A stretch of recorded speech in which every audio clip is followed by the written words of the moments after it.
Assalamualaikum warahmatullahi wabarakatuh. Alhamdulillah geng.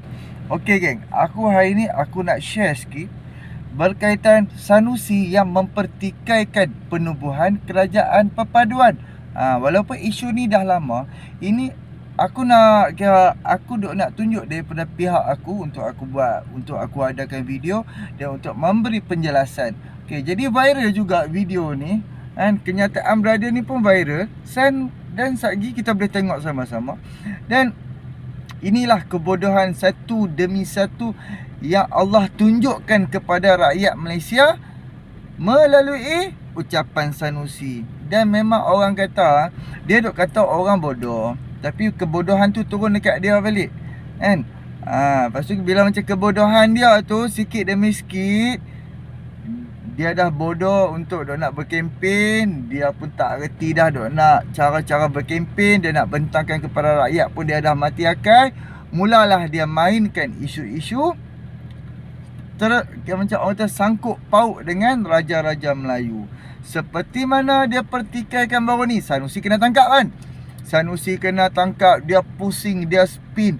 Ketua Polis Negara keluarkan kenyataan apa? Dia call tak angkat. Polis puluhan call Sanusi tak angkat geng. Jadi itulah betapa hipokritnya ni pimpinan lebay. Jom kita tengok apa hujah brother ni untuk membalas hujah Sanusi kan. Dan hari ni dia dah kena dakwa disebabkan pertikaian kerajaan perpaduan. Dia kata Anwar Ibrahim menipu, membohong. Hanya dia seorang je reka-reka cerita. Agung tak sebut pun kerajaan perpaduan. Faham? Kebodohan dia tu, cuba tengok. Bila dia ucap tu, orang pakat-pakat buka balik video bagi dia dengar. Hadiah awang pun ada. Takkan hadiah awang tak bagi tahu dekat dia kan?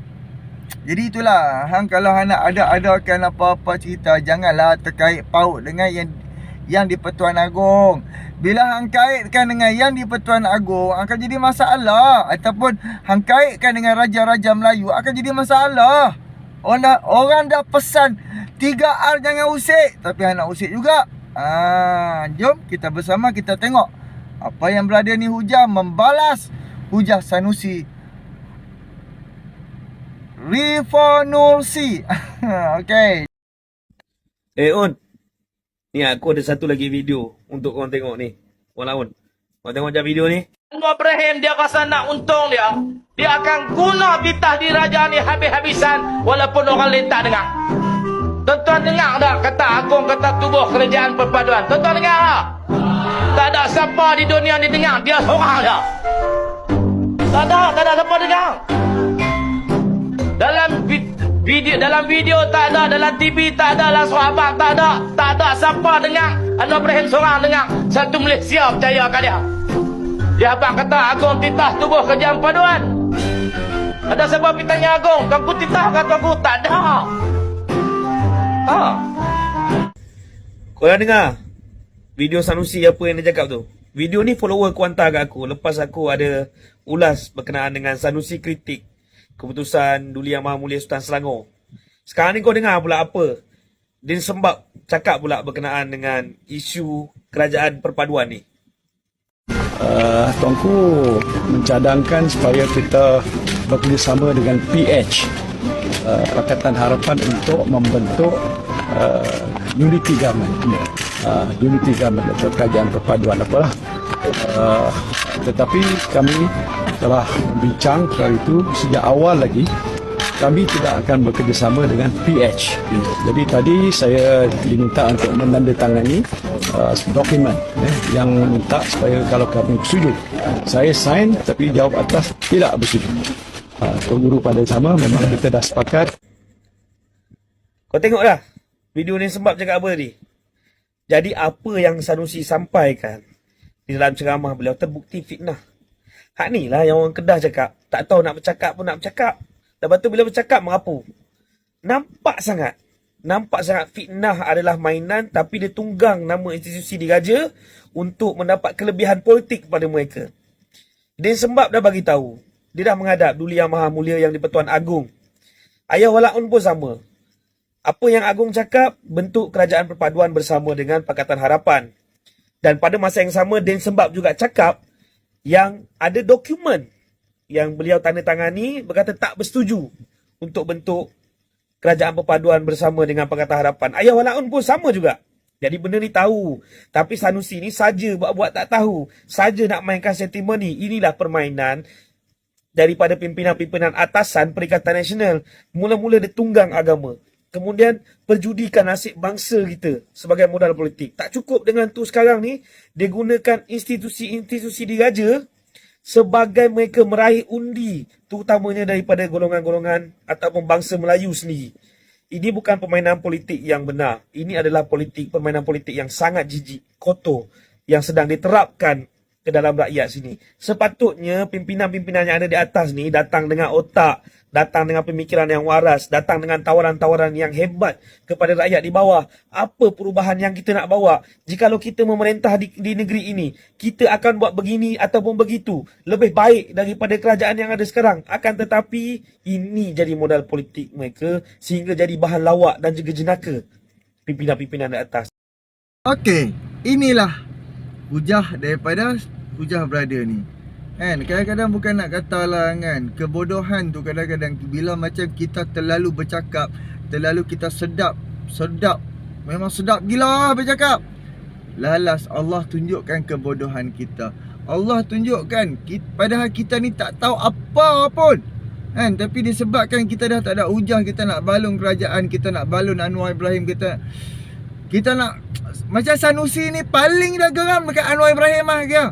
Sebab Anwar Ibrahim lah Muhyiddin Yassin tak dapat jadi Perdana Menteri. Sebab Muhyiddin Yassin lah Hadi Awang tak dapat jadi Timbalan Perdana Menteri. Sebab Anwar Ibrahim lah Perikatan Nasional dapat 74 kursi. Sebab boleh tengok, sebab Anwar Ibrahim lah depa ni memang. Sebab tu ni macam ni waktu PRU hari tu, Perikatan Nasional paling dapat takut dengan Pakatan Harapan. Macam Barisan Nasional mereka tak apa takut, tapi paling dapat takut dengan Pakatan Harapan. Sebab itulah kempen Muhyiddin Yassin, kempen puak-puak pas ni, fitnah macam-macam dekat Anwar Ibrahim ni. Fitnah nanti kalau Anwar naik jadi PM pakai skirt lah, dia tak pakai tudung lah. Lepas tu kalau Anwar Ibrahim jadi Perdana Menteri, habis kristianisasi lah.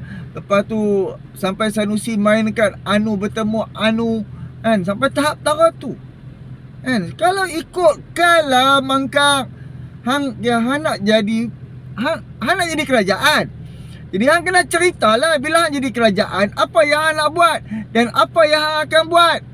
Bukannya semata-mata hami sentimen peribadi untuk nak menghentam parti lawan hang.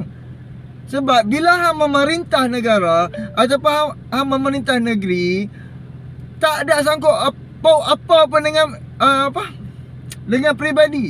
Bila hang memerintah, hang perlu bentangkan dasar. Apakah dasar-dasar yang hang nak buat? Apakah kemajuan ekonomi yang hang nak buat?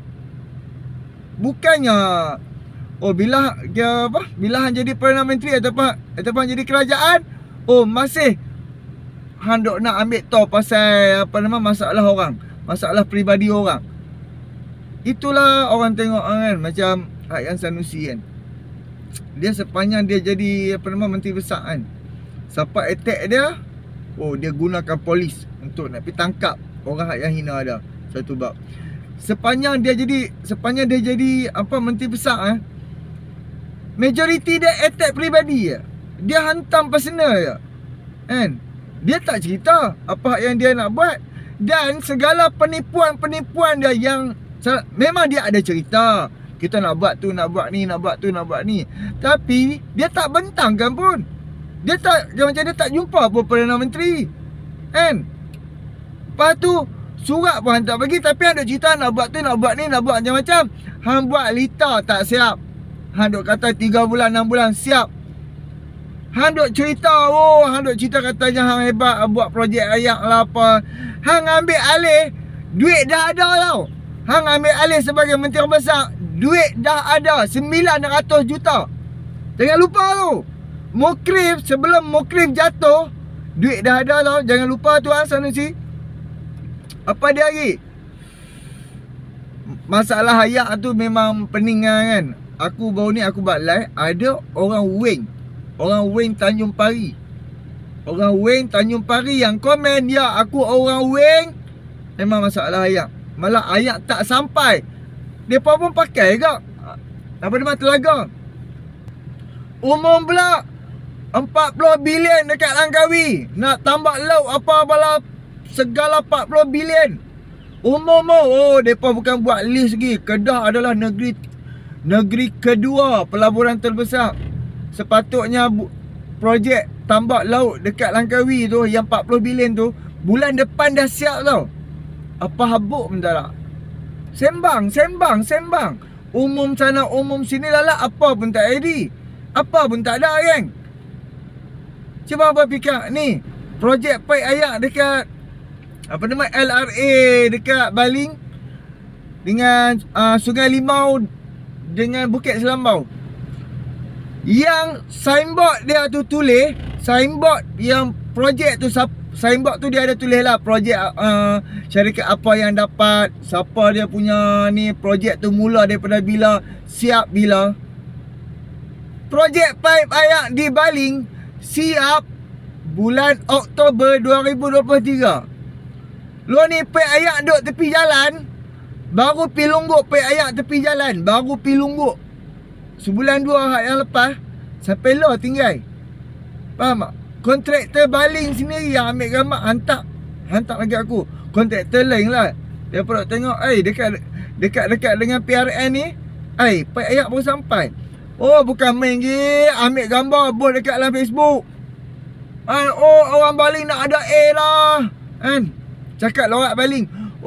Orang kok belah-belah Tanjung Pari, Wing pa ni. Dah nak ada A dah ni. Tapi yang boleh tengok berapa tahun baru nak boleh siap.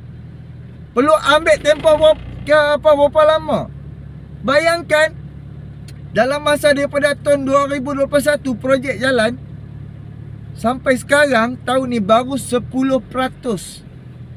Baru 10% dah ambil masa macam 2 tahun. Cuba berfikir, untuk nak siapkan 100%, tak mau 20 tahun. Gila tak gila? Kan? Ini semua sembang. Setakat sembang kita boleh sembang, tapi tak ada jalan penyelesaian untuk rakyat langsung. Duk cerita pasal apa dia nak buat airport Kulim. Dia duk kata kago. Cuba tengok apakah hujah Rafizi Ramli. Kan? Apakah hujah? Hampa pergi tengok kempen Rafizi Ramli dekat Penang 2 hari lepas ke 3 hari lepas. Hampa tengok Rafizi menjawab. Kan? Tak ada langsung airport yang 100% kargo buat masa yang macam buat masa sekarang. Dan kapal terbang penumpang tu pun dia bawa juga kargo. Jadi itulah boleh pergi dengar hujah Rafizi Ramli menjawab pasal airport Kulim. Kan? Jadi last kali banyak sangat pimpinan PAS. Last kali mereka umum, mereka buat tu buat ni, tahu-tahu tak jadi, terus pergi tinggal dekat kerajaan pusat. So kerajaan pusat yang duk kena tanggung beban daripada pemimpin yang gagal, kaki sembang, kaki rancak, semata-mata nak raih undi. Jadi inilah pertikaian. Mereka akan pertikaikan segala-galanya apa yang kerajaan buat hari ni. Tahu mana mereka duk bantai Rafizi, raja formula, raja tu raja ni. Hari ni kejayaan Rafizi Ramli salah satu daripada segi vending machine dia. Vending machine. Mesin yang masukkan duit, nak beli nasi kah, nak beli kuih kah, nak beli ayam kah, semua ada. Macam yang duk jual ayak-ayak tin tu. Macam tu je sekarang. Macam Rafizi Ramli, dia dapat bantu dah beribu orang. Bayangkan untuk satu orang, dia pun dapat jana pendapatan sehari sampai 100 lebih. Satu hari kan. Lepas tu pula, sebulan gaji bersih 4,000. 3 ke 4,000 gaji bersih. Jadi Alhamdulillah dapat membantu rakyat. Cuba apa tengok, contohlah kerajaan sediakan peluang pekerjaan, rakyat pergi kerja. Rakyat yang tak tahu apa-apa ni dia nak dapat gaji 2,000 3,000 mampu. Tapi dengan intensif pendapatan rakyat yang disediakan oleh Rafizi Ramli, cuba apa tengok. Kita hanya mohon ada rezeki kita boleh dapat. Bila dapat kita buat konsisten. Pagi-pagi kita pergi letak makanan baru. Esok pagi pula pergi ambil duit. Lepas tu bubuh top up mana kurang. Tu je kerja hari-hari. Kan, pergi letaklah dekat Yashin Bas ke, dekat pondok-pondok mana yang menjadi tumpuan orang. Kan? Itu salah satu kejayaan. Dan juga Rafizi Ramli buat apa lagi? Buat pertanian. Hanya nak apa? Hanya nak tanah. Dan kerajaan sediakan keperluan untuk dia nak tanam apa-apa semua kerajaan sediakan.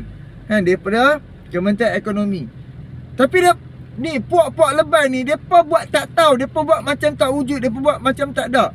Padahal dah beribu orang dah macam dah dapat hasil. So kita kena sokong. Sekurang-kurangnya bila daripada segi pertanian dapat menurunkan harga barang. Kita tak perlu import. Kita kerajaan dapat tanah, kerajaan bagi keperluan bala kerajaan bagi duit poket lagi sementara hasil tu duk nak keluar. Sama macam hak yang petani, hak bendang punya, depa dapat juga gaji sementara hasil nak keluar. Kerajaan bagi duit poket lagi sementara bolehlah belanja. Boleh jugalah macam berbelanja sementara barang tu dah nak siap pokok tu, hasil tu dah nak boleh keluar. Jadi inilah pertikaian yang dimainkan dan depa duk pertikai macam-macam. Lepas tu pula membahung rakyat, harga barang nak naik lah, apalah, duk menipu hari-hari kan. Untuk apa? Untuk nak bagi nampak kerajaan ni teruk. Sedangkan kerajaan duk fikir pasal kita ni, duk nak selesaikan masalah rakyat ni padalah. Jadi kita alhamdulillah, pada aku kita patut sokong kerajaan hari ni dan memang nampak hasil, alhamdulillah. Teruskan kita konsisten, bagi idea kan, idea hampa boleh lah, hampa boleh pergi bagi idea dekat di dalam laman web adu. Lepas tu kalau ada kedai-kedai yang harga barang naik, boleh pergi masuk laman web adu. Dan sekarang ni kemungkinan mereka akan ada satu WhatsApp untuk satu Malaysia. Kalau kedai-kedai yang bermasalah harga barang naik kita boleh ambil gambar dan kita boleh WhatsApp terus dekat kementerian. So kementerian boleh tengok setiap hari. Bagus tak bagus? Kan? Jadi kalau ada kedai-kedai tiba-tiba harga barang dah mahal, pelik sangat ni, barang-barang yang sepatutnya subsidi tapi dia jual dengan harga bukan daripada yang kerajaan tetapkan, kita boleh buat aduan. So fikir-fikirkan, jangan jadi mangkak. Sanusi hampir masuk gua, Sanusi cukup lah tu, hampir masuk gua. Kan, pada aku memang tak boleh pakai sebab aku orang Kedah. Aku dah dapat menilai, aku dah dapat fikir dan aku dapat fikirkan.